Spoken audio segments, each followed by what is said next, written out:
নমস্কার বন্ধুরা, আজকের ভিডিওতে দেখাবো যে কৃষক বন্ধু প্রকল্পে স্ট্যাটাস কিভাবে চেক করবেন। কিছুদিন আগে পর্যন্ত স্ট্যাটাস শো হচ্ছিল না বা চেক করা যাচ্ছিল না। অন্য পদ্ধতির মাধ্যমে আপনাদেরকে দেখিয়েছিলাম অন্য ভিডিওতে যে কীভাবে স্ট্যাটাস চেক করবেন, কিন্তু আজকে সরাসরি কৃষক বন্ধু অফিসিয়াল সাইট থেকে কিভাবে চেক করবে তো আজকে ভিডিওতে দেখাবো। তো সম্পূর্ণ ভিডিওটি দেখার জন্য অনুরোধ রইল। আর আমি অনির্বাণ, আমার ইউটিউব চ্যানেল রয় টেকটিক্সে আপনাদের সবাইকে স্বাগত। তো চলুন ভিডিওটা শুরু করা যাক। কৃষক বন্ধু স্ট্যাটাস চেক করার জন্য আপনাকে মোবাইল বা ডেস্কটপের গুগল ক্রোম ব্রাউজারটি ওপেন করে নিতে হবে এবং সার্চ বক্সে এসে টাইপ করতে হবে kৃষকবন্ধু.wb.gov.in। সার্চ করার পরে এই পেজে চলে আসবেন। এই পেজে আসার পরে অথবা এই পেজের লিঙ্ক ভিডিও ডেসক্রিপশন বক্সে দিয়ে দেবো, আপনারা চেক আউট করে এই পেজে আসতে পারেন।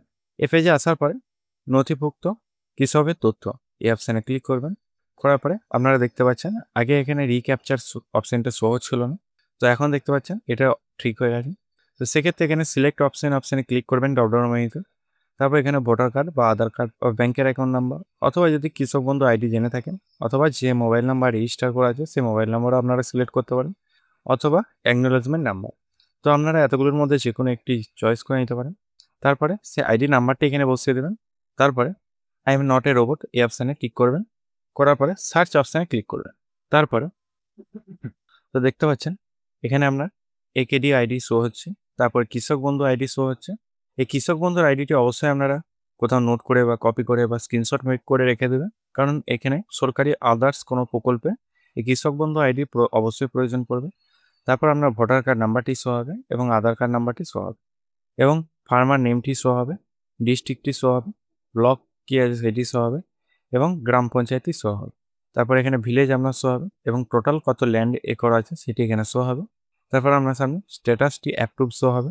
যদি স্ট্যাটাসটা আদার্স কোনো কিছু দেখায় সেক্ষেত্রে আপনারা সেটি ঠিক করে নেবেন। আর ট্রানজ্যাকশান স্ট্যাটাস সাকসেস শো হচ্ছে। অবশ্যই এক্ষেত্রে একটি কথা বলে রাখি, এটা যে ব্যক্তির আমি সার্চ করছি তার অলরেডি টাকা অ্যাকাউন্টে ঢুকে গেছে, তাই ট্রানজ্যাকশান সাকসেস দেখাচ্ছে। আপনার ক্ষেত্রে পেন্ডিং বা আদার্স অন্য কিছু শো হতে পারে, তো চিন্তা করার কোনো কারণ নেই। আপনাদের যদি পেন্ডিং শো হয় তাহলে টাকা কিছুদিনের মধ্যে পেয়ে যাবেন। হ্যাঁ, অবশ্যই যদি আপনার আপডেট করেই রাখতে হবে, যদি আপডেট করানো না থাকে সেক্ষেত্রে অনেকের টাকা ঢুকছে না। তো বন্ধুরা, আজকে ছোটো এই ইনফরমেশন ভিডিওটা দেওয়ার ছিল। তো ভিডিওটা যদি ভালো লাগে অবশ্যই একটা লাইক করবেন এবং চ্যানেলে নতুন হয়ে থাকলে চ্যানেলটিকে সাবস্ক্রাইব করে পাশে থাকা বেল আইকনটি প্রেস করে দেবেন নতুনত্ব ভিডিও পাওয়ার জন্য। জয় হিন্দ, বন্দে মাতরম।